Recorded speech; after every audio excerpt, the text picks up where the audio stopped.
Welcome to the daily podcast of the Rainbow Sash Movement.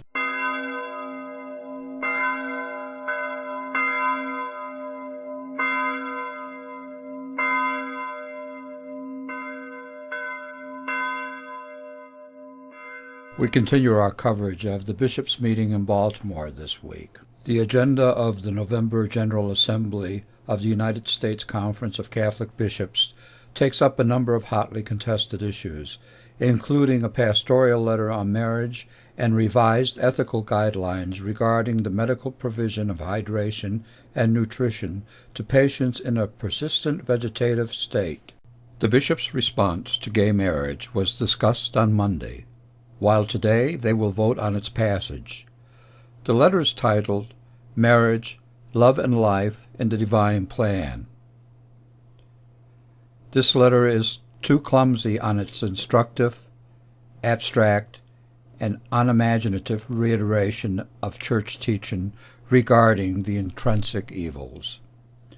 Many Catholics remain unconvinced. The air and the vote of the Catholic laity will remain unconvinced as long as the bishops publicly condemn those who don't agree with them as somehow being dehumanized and degraded. A different approach is needed towards gay marriage.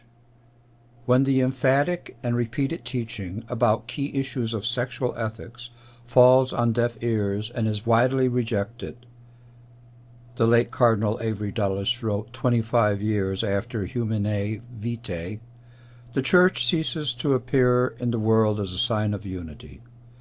Dulles went on to say that as long as the overwhelming majority of lay people are at odds with the hierarchy on the question of birth control, the process of consultation on marriage and family life will be gravely inhibited, and this now must include gay marriage.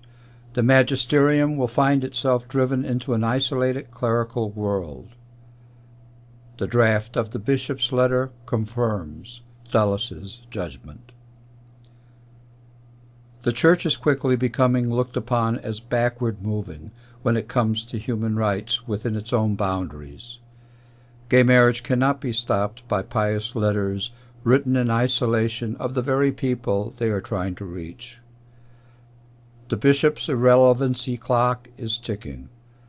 Will they reset the clock, or will they allow it to continue its ticking into absolute irrelevancy?